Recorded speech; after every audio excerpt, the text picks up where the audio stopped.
Students, welcome back to my channel. আমি দেবাঞ্জনা ঘোষাল, তোমরা দেখছো আমার সাথে তোমাদের নিজেদের চ্যানেল শিক্ষা মার্গ এডুকেশন অ্যান্ড কম্পিউটার সেন্টার।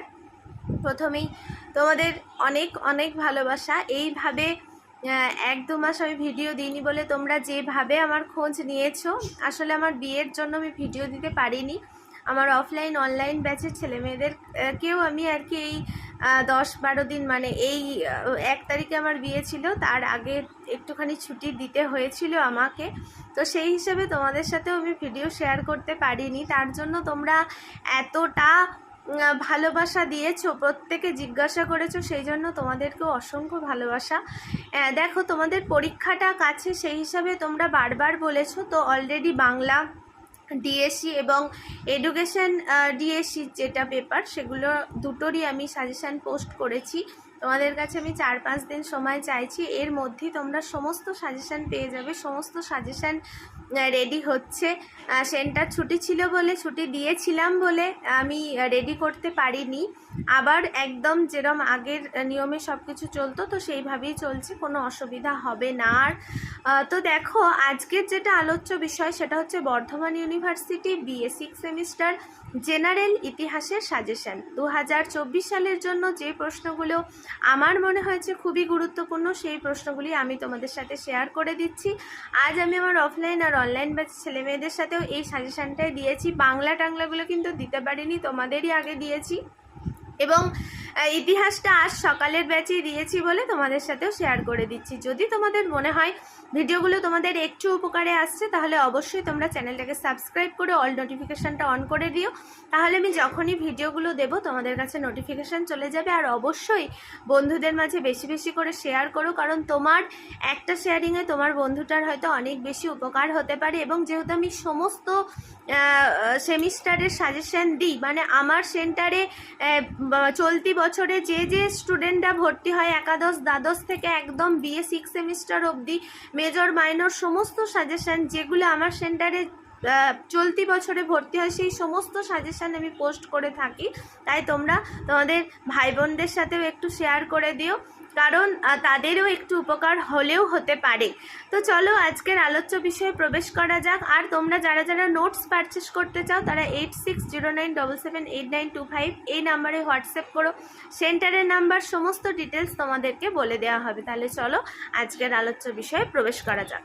দেখো, তো বিএ 6 সেমিস্টার জেনারেল বা পাস হিস্ট্রি সাজেশান, ইতিহাসের সাজেশান ডিএসই, যারা তোমরা ডিএসই হিসাবে, মানে মেন পেপার হিসাবে, এতদিন তোমরা 5th সেমিস্টারেও ডিএসই তোমরা পড়ে এসেছো, সেটা তোমরা ডিএসই যে মেন পেপার দুটোর মধ্যে যদি তোমাদের ইতিহাস থাকে এবং ইউরোপের ইতিহাসের সময়সীমাও এখানে দেওয়া হয়েছে তোমাদের সিলেবাস অনুসারে। সাজেশান 2024 বর্ধমান ইউনিভার্সিটি, এবং হোয়াটসঅ্যাপ নাম্বার 8609778925। এখানে তোমরা যারা যারা নোট পারচেস করতে চাও, যারা যারা অ্যাডমিশন নিতে চাও, এই নাম্বারে তোমরা যোগাযোগ করো, এই নাম্বারে তোমরা হোয়াটসঅ্যাপ করো, সমস্ত ডিটেলস বলে দেওয়া হবে। তো প্রথম যেটা প্রশ্ন তোমাদের পরীক্ষার আসার মতো খুবই সম্ভাব্য, সেটা হচ্ছে নেপোলিয়ন কোন মহাদেশীয় ব্যবস্থা চালু করেন?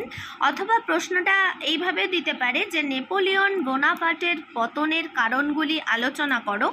অথবা দিতে পারে যে নেপোলিয়নের সংস্কারের বিবরণ দাও। যে কোনো একটা প্রশ্ন কিন্তু পরীক্ষায় আসবেই। 2 নম্বরের প্রশ্ন, ফরাসি বিপ্লবের পিছনে দার্শনিকদের প্রভাব আলোচনা করো, এটা দিতে পারে। অথবা দিতে পারে যে ফরাসি অর্থনৈতিক কারণগুলি আলোচনা করো। 3 নম্বরের প্রশ্ন, ভিয়েনা কংগ্রেসের মূল নীতিগুলি লেখো। 4 নম্বরের প্রশ্ন, মেটারনিখ কিভাবে ইউরোপের রক্ষণশীল ব্যবস্থা গড়ে তুলেছিলেন তা নিজের ভাষায় লেখো। 5 নম্বরের প্রশ্ন, ফেব্রুয়ারি বিপ্লবের কারণগুলি আলোচনা করো। এই বিপ্লব যেগুলো হয়েছে এখানে, তো তার মধ্যে দেখবে একটা আসছে, যেমন জুলাই বিপ্লব আমি এখানে দিয়েওছি। তার পরবর্তী প্রশ্ন 6 নম্বরের প্রশ্ন, ইউরোপের ইতিহাসে ক্রিমিয়া যুদ্ধের তাৎপর্য লেখো। টিকা হিসেবে তোমরা ফ্যাসিবাদ করে যেও, ন্যাৎসিবাদ করে যেও, এবং কাল্পনিক সমাজতন্ত্রটা অবশ্যই দেখে যেও। 8 নম্বরের প্রশ্ন, প্রথম বিশ্বযুদ্ধের প্রধান কারণগুলি লেখো, অথবা প্রথম বিশ্বযুদ্ধের যে ব্যর্থতা সেটাও কিন্তু দিতে পারে। দুটোই তোমরা একটু দেখেছো, ওটা আর আমি এখানে লিখিনি, লিখতে ভুলে গেছিলাম, এখন বলতে গিয়ে আমার মনে পড়লো। 9 নম্বরের প্রশ্ন, ত্রিশক্তি আঁতাতের পটভূমি ব্যাখ্যা করো। হ্যাঁ, আরেকটা কথাও যেটা বলতে আমি ভুলে গেলাম, সেটা হচ্ছে 5 এবং 10 নম্বর উভয়বিধ প্রশ্নের জন্যই কিন্তু এই সাজেশান। 5 এবং 10-এর দুটোর জন্যই তোমরা করে যাও, যে কোনো প্রশ্ন 5-এও আসতে পারে, যে কোনো প্রশ্ন 10-এও আসতে পারে। আচ্ছা, ত্রিশক্তি আঁতাতের পটভূমি ব্যাখ্যা করো। 11 নম্বরের প্রশ্ন, কাকে মুক্তিদাতা জার বলা হয়? খুবই গুরুত্বপূর্ণ প্রশ্ন, এবং কেন বলা হয় তার ব্যাখ্যা করো। 12 নম্বরের প্রশ্ন, দ্বিতীয় বিশ্বযুদ্ধের কারণগুলি লেখো। 13 নম্বরের প্রশ্ন, ভার্সাই চুক্তি, এটাও টিকা হিসাবে দেখো। বার্লিনের চুক্তি, এটাও কিন্তু টিকা হিসাবেই দেখো। এগুলো সাধারণত 5 নম্বরে আসে, যদি এক সময় 10-এ দিয়েও দেয়, তো বেশিরভাগ সময় আমরা বিগত বছরের প্রশ্নগুলো থেকে বলছি যে 5-এই এসেছে। 14 নম্বরের প্রশ্ন, সন্ত্রাসের রাজত্ব কী কারণে শুরু হয়েছিল ব্যাখ্যা করো। 15 নম্বরের প্রশ্ন, বিপ্লবের সন্তান কাকে বলা হয়? খুব গুরুত্বপূর্ণ প্রশ্ন, এবং কেন বলা হয় তা নিজের ভাষায় লেখো।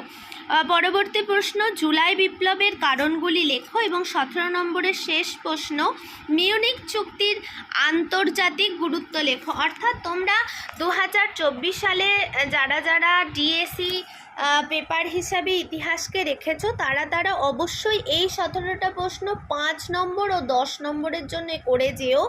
আশা করছি তোমাদের সাফল্য তোমাদের দৌড়গোড়া এসে করা নাড়বে, কারণ আগের সেমিস্টারগুলো তোমরাও যেভাবে আমাকে ভালোবাসা দিয়েছো, এবং প্রত্যেকটা স্টুডেন্ট তোমরা যেভাবে বলেছো ম্যাম সাজেশন থেকে আমরা এইটা পেয়েছি, এইটা আমাদের খুব উপকার হয়েছে, কেউ বলেছো দিদি সাজেশনটা না পেলে হয়তো এবার পাস করতে পারতাম না, তো এই রকম ভালোবাসার যে জায়গা তোমাদের সাথে তৈরি হয়েছে, তো তোমরা অবশ্যই যেভাবে ভরসার জায়গা রেখেছো, আমি চেষ্টা করি সেই ভরসার জায়গাটা যাতে কোনো সময় তোমাদের সাথে না হারাই আর কি। কারণ এই সাজেশনটাই আমি আমার অফলাইন আর অনলাইন ব্যাচের ছেলে মেয়েদের সাথেও দিই, আর তোমরাও আমার খুব কাছের, তাই তোমাদের সাথেও শেয়ার করে দিই। প্রত্যেকে ভালো থেকো, সুস্থ থেকো, আর এখন থেকে পড়াশোনা করো, পড়াশোনাটা খুব ভালোভাবে করো, দেখো অবশ্যই সাফল্য তোমার কাছে এসে ধরা দেবে। প্রত্যেকে ভালো থেকো এবং সুস্থ থেকো।